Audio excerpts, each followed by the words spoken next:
Assalamualaikum warahmatullahi wabarakatuh. Selamat pagi. Pada hari ini kelompok kami akan mempresentasikan hasil jawaban UTS pada minggu kemarin. Sebelumnya, izinkan kami memperkenalkan diri terlebih dahulu. Perkenalkan, nama saya Anggoro Indah Takbar. Kemudian ada juga Pak Alfat Ariestian IP. Kemudian ada juga Pak Ardiansyah Arianto. Baiklah, langsung saja pada pembahasan UTS minggu kemarin.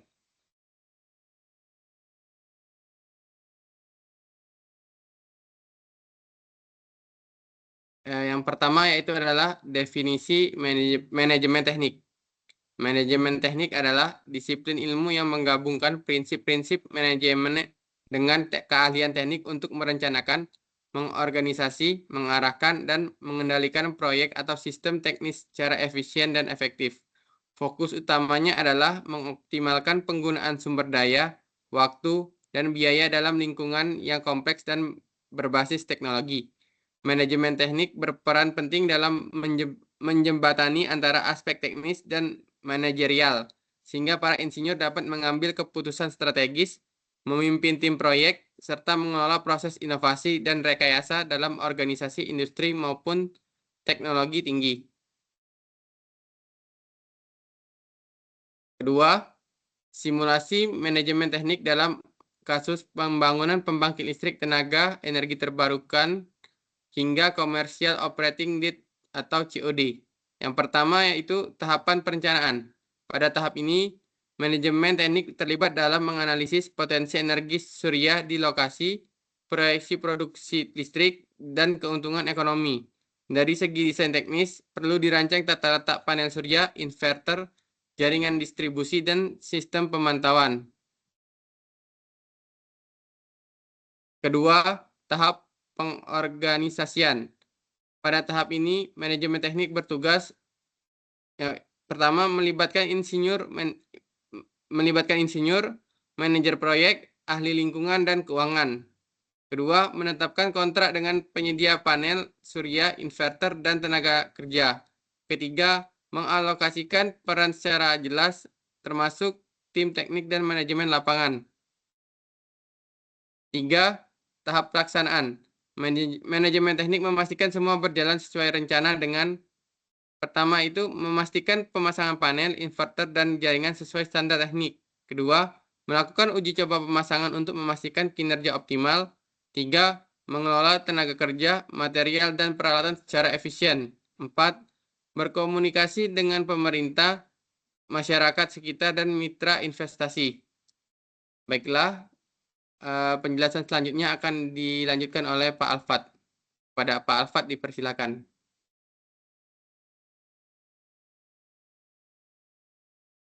Baik, terima kasih. Lanjut dulu.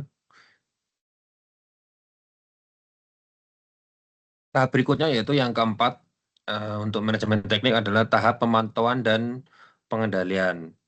Nah, pada tahap ini manajemen teknik sendiri itu memastikan kelancaran dan kualitas proyek seperti membandingkan kemajuan proyek dengan rencana awal, mengantisipasi masalah teknis seperti kegagalan inverter atau kerusakan modul. Memastikan pengeluaran tetap sesuai dengan anggaran yang telah disusun, dan melakukan uji kinerja, performance testing, dan inspeksi teknis sebelum COD. Lanjut.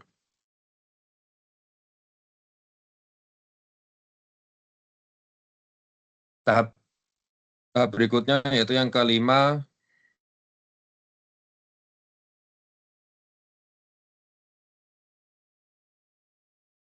back dulu.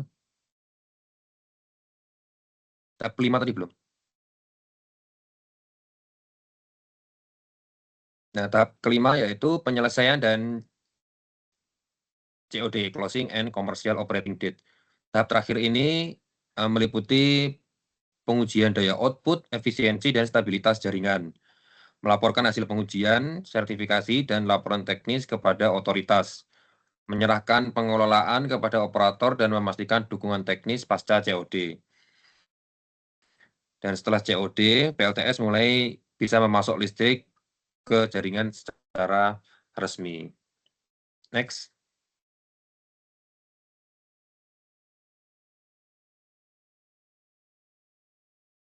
Untuk soal berikutnya yaitu definisi manajemen perubahan. Manajemen perubahan merupakan proses sistematis yang digunakan untuk mengelola transisi atau transformasi dalam organisasi agar perubahan dapat diterima dan diimplementasikan secara efektif.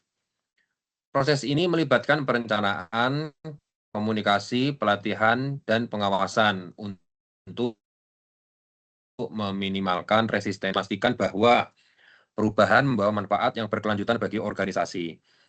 Manajemen perubahan sangat penting dalam menghadapi dinamika bisnis dan teknologi agar organisasi tetap adaptif dan kompetitif. Untuk slide berikutnya, Pak Ardiansyah, ya, silakan dilanjutkan. Oke, terima kasih atas kesempatannya, Pak. Saya akan menjelaskan terkait kasus manajemen perubahan di perusahaan, terkait kebijakan transformasi digital dan program-program transformasi digitalnya beserta tahapan implementasi dan pengendaliannya agar perusahaan sustainable. Yang pertama yaitu ada program-program transformasi digital sendiri.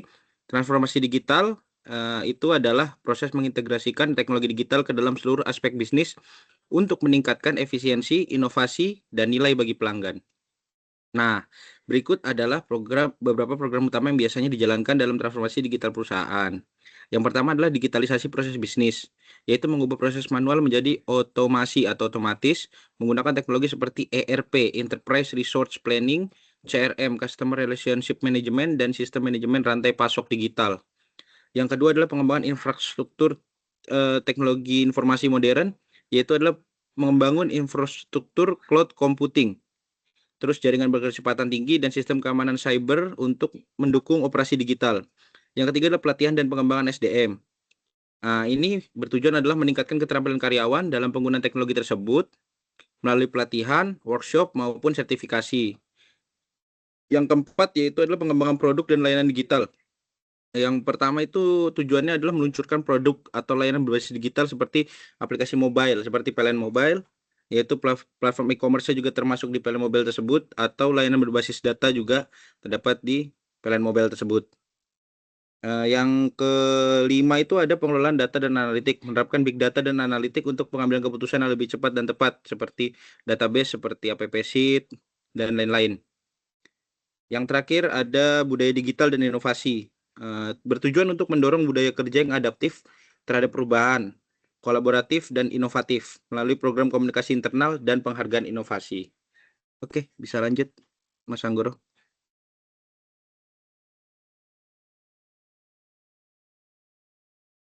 Oke, yang kedua itu ada tahapan implementasi transformasi digital. Implementasi transformasi digital harus dilakukan secara bertahap dan terstruktur agar dapat berjalan efektif dan minim resiko. Berikut tahapan umumnya. Yang pertama adalah analisis kebutuhan dan penilaian awal, yaitu melakukan audit teknologi dan proses bisnis saat ini untuk mengidentifikasi area yang perlu ditingkatkan dan peluang digitalisasi. Yang kedua adalah perencanaan strategi digital, menyusun roadmap transformasi digital yang mencakup tujuan, prioritas proyek, anggaran, dan sumber daya yang dibutuhkan. Yang ketiga adalah pengembangan dan pengujian solusi, yaitu untuk mengembangkan sistem dan aplikasi digital serta melakukan uji coba untuk memastikan fungsi dan keamanan. Yang keempat ada pelaksanaan dan integrasi, yaitu adalah mengimplementasikan solusi digital ke dalam proses bisnis, termasuk migrasi data dan integrasi dengan sistem yang sudah ada. Terus adanya pelatihan dan sosialisasi, itu memberikan pelatihan kepada karyawan dan melakukan sosialisasi agar semua pihak memahami perubahan dan dapat beradaptasi. Terus ada lagi monitoring dan evaluasi, itu setelah pelatihan, terus kita memantau kinerja sistem dan dampak transformasi melalui KPI, Key Performance Indicator, dan feedback pengguna. Yang terakhir adalah perbaikan berkelanjutan. Nah, setelah monitoring dan evaluasi dihasilkan itu biasanya hasil-hasil, jadi dilakukan penyesuaian dan peningkatan berdasarkan hasil evaluasi untuk memastikan transformasi berjalan optimal. Oke, lanjut. Oke, pengendalian untuk keberlanjutan sustainable. Agar transformasi digital dapat berkelanjutan, perusahaan perlu menerapkan pengendalian yang efektif, antara lain manajemen risiko digital, mengidentifikasi dan mengelola risiko terkait keamanan data, kegagalan sistem, dan perubahan regulasi. Yang kedua adalah pengukuran kinerja, menetapkan KPI yang jelas untuk mengukur efektivitas transformasi, seperti peningkatan produktivitas, pengurangan biaya, dan kepuasan pelanggan. Terus adanya feedback loop, yaitu membangun mekanisme pengumpulan umpan balik dari karyawan dan pelanggan untuk terus memperbaiki sistem dan proses.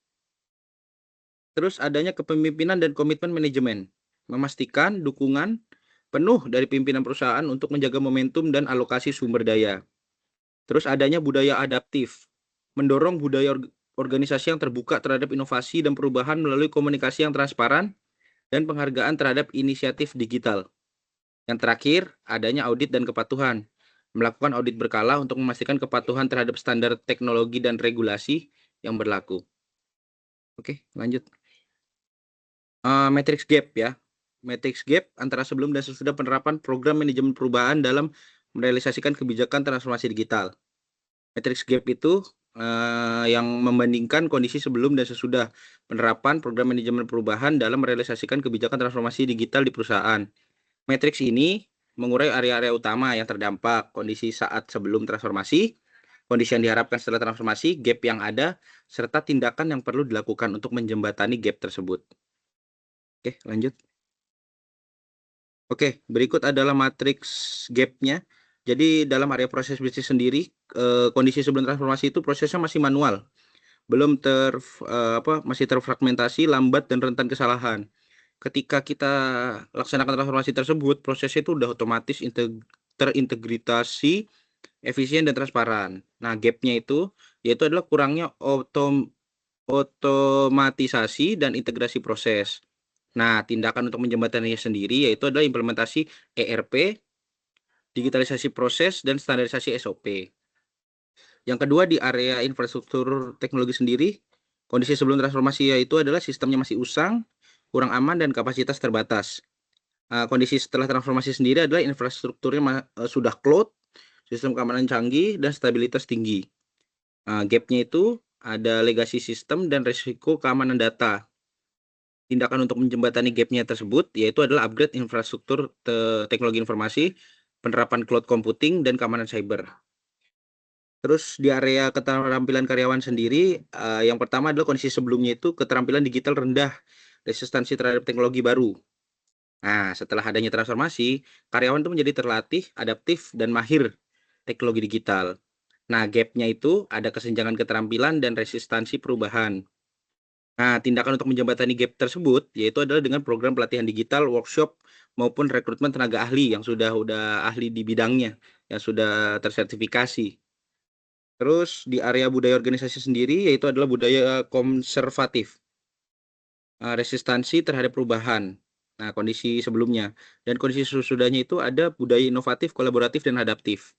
Nah, di gap-nya sendiri ada resistansi budaya dan kurangnya dukungan manajemen. Tindakan untuk menjembatani gap-nya itu yaitu dengan inisiatif manajemen perubahan, komunikasi efektif, terus dengan adanya kepemimpinan yang aktif. Terus yang dari area pengalaman pelanggan, layanan tidak konsisten dan kurang personalisasi itu saat kondisinya sebelum. Setelahnya yaitu adalah layanan personal, responsif, dan seamless. Nah, gap-nya itu dari kedua itu adanya kurangnya personalisasi dan responsivitas layanan. Nah, tindakan untuk menjembatani itu ada implementasi CRM yang tadi dijelaskan sebelumnya, terus ada analitik data pelanggan dan peningkatan layanan. Terus dari area pengelolaan data dan analitik itu kondisi sebelumnya itu data tersebar, kurang dimanfaatkan untuk pengambilan keputusan. Terus setelahnya itu data terintegrasi, dianalisis untuk insight bisnis. Nah, di gap-nya ini adanya kurangnya pemanfaatan data dan analitik. Nah, tindakan untuk menjembatani gap tersebut yaitu adalah penerapan big data, dashboard KPI, pelatihan analitik data, supaya kita dalam pengelolaan data itu tidak ribet lah beratnya. Nah, dari area hasil terukur KPI sendiri yaitu adalah KPI tidak jelas, pengukuran kinerja tidak konsisten. Setelah adanya transformasi, KPI menjadi jelas, terukur, dan dipantau secara berkala.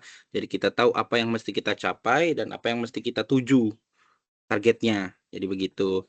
Terus gap-nya itu tidak adanya KPI yang terdefinisi dan monitoring. Nah, itu dengan itu makanya tindakan untuk menjembatani gap-nya itu penetapan KPI, sistem monitoring dan pelaporan rutin. Jadi per semester itu sudah ada KPI-nya masing-masing.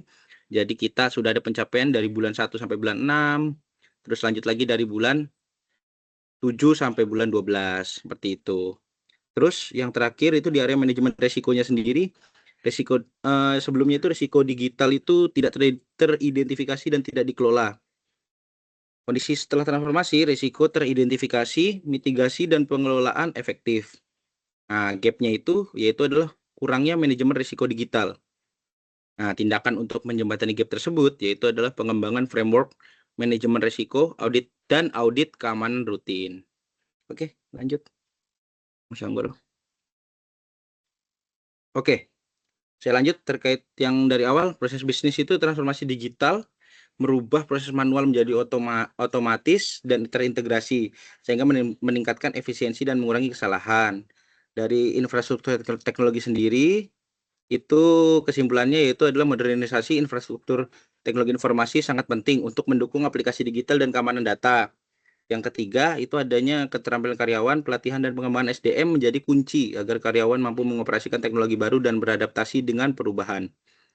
Terus dari budaya organisasi sendiri, yaitu adalah budaya yang mendukung inovasi dan perubahan sangat penting untuk keberhasilan transformasi. Terus adanya pengalaman pelanggan. Digitalisasi memungkinkan layanan yang lebih personal dan responsif, meningkatkan kepuasan pelanggan,